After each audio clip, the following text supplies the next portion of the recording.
5. The pullback is about control, not interest. Let's paint the picture. Because this scenario probably feels familiar to you already. Things have been genuinely good. She's warm. She's engaged. She's opening up to you in ways that feel real. She's texting first sometimes. She's remembering little details from your conversations and bringing them up later. She's laughing easily, showing up fully, and everything about the connection feels like it's building towards something meaningful. You start to relax into it. You start to believe this one might actually be different. And then, almost overnight, it changes. She's suddenly busy. Her replies slow down from minutes to hours, sometimes longer. The warmth that used to come through so easily in her texts feels flat now, like she's typing on autopilot instead of actually engaging. You didn't do anything different. Nothing dramatic happened between you.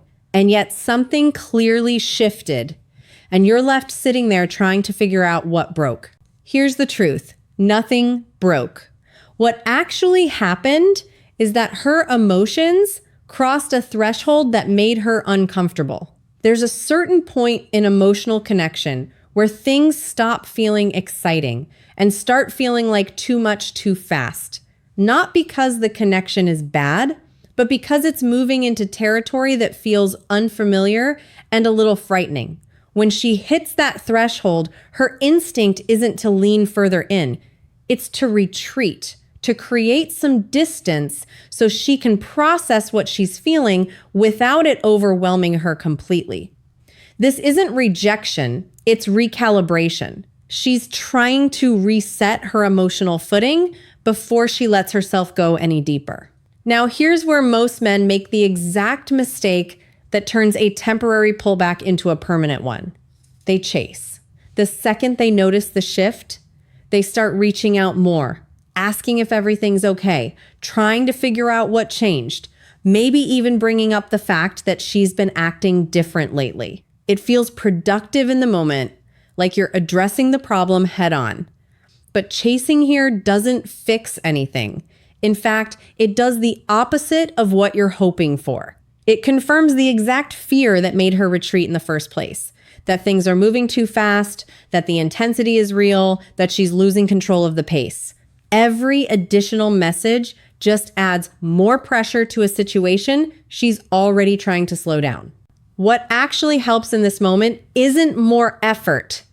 It's space paired with consistency. And those two things need to work together because space alone can feel like abandonment. And consistency alone without space can feel like pressure. The balance is what matters. Don't disappear on her. Don't go cold. Don't punish her withdrawal with your own withdrawal. But also don't demand answers. Don't flood her with questions. Don't try to force the conversation back to where it was. Instead, stay steady. Keep showing up the same way you were before, just without pushing. Let her come back to that steadiness on her own terms, in her own time, without feeling like she owes you an explanation for needing a moment to breathe. This is the part that really rebuilds trust. And it's subtle, but it's powerful. There's a contrast that forms between her internal chaos and your external calm. She's inside her head, overthinking, feeling overwhelmed, unsure of what to do with everything she's feeling, and you're simply there, unaffected, unbothered, still the same person you were last week. That contrast does something to her. It shows her that whatever she's going through internally, she doesn't have to go through it alone. And she doesn't have to perform or explain herself to keep you around. That's what makes her feel safe enough to come back. Her silence isn't goodbye silence is one of the most misunderstood signals in the entire dynamic between men and women. And it causes more unnecessary heartbreak than almost anything else on this list. The second a woman goes quiet, most men jump straight to the worst possible conclusion. They assume she's done. They assume she's lost interest, moved on, found someone else, or simply decided you're not worth her time anymore. That assumption feels logical in the moment because silence looks like absence and absence looks like disinterest. But that assumption is usually wrong, and understanding why can completely change how you handle these moments going forward. In most cases, silence means the exact opposite of what it appears to mean on the surface. She's not indifferent. She's overwhelmed. She's sitting with feelings that are moving faster than she's comfortable with, and instead of expressing all of that outwardly, she turns inward. She goes quiet because she's trying to regain control of something that feels like it's spiraling emotionally, even if nothing dramatic has actually happened between you two. Her silence is rarely about you being unworthy of her attention. It's about her needing a moment to process a tension she's not entirely sure how to handle. Here's where men typically go wrong, and it usually falls into one of two mistakes. The first mistake is chasing texting repeatedly, calling, showing up in her messages over and over, trying to force a response or an explanation. This feels proactive, but to her, it feels like pressure, like she's being cornered into explaining feelings she hasn't even fully sorted out for herself yet. The second mistake is the opposite extreme, going cold in retaliation, treating her silence as disrespect and matching it with your own silence out of pride or hurt feelings. This might feel like standing your ground, but to her, it feels unsafe. It confirms that if she ever needs space, the response she'll get is punishment rather than understanding, which teaches her that being honest about needing time isn't safe with you. What actually works here is neither of those extremes. It's steadiness without disappearing. It's the ability to give her room to process without withdrawing your presence entirely, without turning cold, without playing games designed to make her feel jealous or guilty for needing space. No guilt-tripping messages about how she never texts anymore. No performative distance where you suddenly go quiet just to prove a point. No manipulative tactics meant to force her hand. Just consistency, showing up the same way you always have, staying warm and available without being needy or demanding, and trusting that if the connection is real, she'll find her way back to it. That consistency is what makes all the difference. It's what makes it safe for her to come back to you without needing to construct some elaborate excuse for why she went quiet in the first place. She doesn't need to explain herself or apologize for needing space if you never made her feel like needing that space was a problem to begin with. When you can hold that kind of steady, patient presence, you become the person she feels safe returning to. Not because she owes you anything, but because you never made her silence feel like something she had to defend. How to actually respond when she pulls away. This is the moment that actually defines everything. Not the good times, not the easy conversations, not the moments when everything felt light and fun. The moment she pulls away is the real test. And how you respond to it says more about who you are than almost anything else in the entire connection. This is the fork in the road. Handle it one way and you become just another guy she has to protect herself from. Handle it the other way and you become the exception she didn't know she was looking for. Let's be honest about how this actually feels in the moment, because pretending it doesn't hurt would be a lie. When a woman you genuinely care about starts pulling back, it stings. It's not a small thing you can just brush off with logic. Your mind starts spinning immediately. You start replaying conversations, searching for the moment things shifted, wondering if you said too much, too little, came on too strong, or didn't show enough interest. You start questioning your own worth in the situation, wondering if she's already checked out and moved on to someone else in her head. All of that is a completely natural reaction. Nobody responds to distance from someone they care about with total indifference. But here's where the difference between men actually shows up not in whether they feel that sting, because everyone does, but in what they do with it. The instinct that almost every man feels in that moment is to chase, to reach out more, to explain your intentions, to ask directly what's going on, to remind her how much you care in hopes that it'll pull her back toward you faster. It feels responsible. It feels honest. It feels like the mature thing to do, addressing the issue head on instead of ignoring it. But here's the problem, and it's a big one.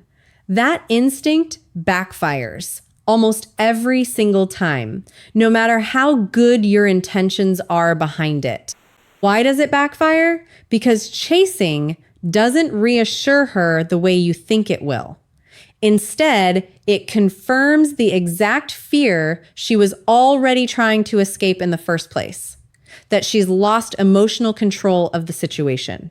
Remember, she pulled back because her own feelings started to feel like too much, too fast, and she needed distance to regain her footing. If you chase her the second she creates that space, you're essentially telling her without meaning to that her instinct to pull back was correct, that things really are moving too fast, that the intensity she was trying to escape is very real and very present. Instead of feeling reassured by your effort, she feels even more overwhelmed, and the retreat deepens instead of resolving. So what's the actual move here if chasing makes it worse and disappearing entirely feels wrong too? The answer sits right in the middle, and it requires more discipline than either extreme. Don't match her withdrawal with coldness of your own that turns the whole situation into a silent power struggle, where both people are pulling away from each other out of pride, and nobody ends up closer as a result. But also don't chase that withdrawal with anxious energy, flooding her space with messages or emotional appeals that only add pressure to something already feeling heavy for her. The better move is to give her room, real room, without disappearing from her life entirely. Stay present in a way that doesn't demand anything from her. Something as small and simple as one grounded message can do more than a dozen anxious ones ever could. A message like, "Take your time, I'm here," carries a completely different energy than a string of texts asking what's wrong or why she's been distant. That one sentence tells her everything she needs to know without pressuring her to respond immediately, without making her feel guilty for needing space, and without making the moment about your own anxiety instead of her comfort. It shows her that you're secure enough in yourself to give her room without falling apart while she takes it. This is really the difference between a man who reacts and a man who responds. Reacting comes from emotion, from panic, from the fear of losing something that matters to you. Responding comes from a place of control, patience, and understanding of what's actually happening beneath the surface. Almost every man reacts. Very few men learn to respond. And it's the second one, the one who can stay grounded when things feel uncertain, that a woman actually remembers long after the moment has passed, not because he chased hardest, but because he didn't need to. Here's what all of this really comes down to. When a woman pulls away, it doesn't always mean she's leaving. More often than not, it means she's protecting something inside herself. Something that started to feel too vulnerable, too exposed, too real, too quickly. She's not running from you. She's running from the intensity of what she's starting to feel and trying to find her footing again before she lets herself go any further. How you handle that exact moment, more than almost anything else you do throughout the entire connection, is what she'll remember. It becomes the story she tells herself about who you are underneath the surface. Chase her in that moment, and you confirm the fear that made her pull back in the first place, that things are moving too fast, that you can't hold steady when things get uncertain, that she was right to protect herself from getting in too deep with you. Stay grounded instead, and you become something rare. You become the exception to every pattern she's used to. The one person who didn't fall apart the moment things got complicated. Because at the end of the day, the man who doesn't panic when she pulls back, the one who can hold his own center while she works through hers, is the one she eventually finds her way back to. Not out of obligation, not out of guilt, but because he proved, without needing to say a single word about it, that he was exactly as steady as she hoped he'd be.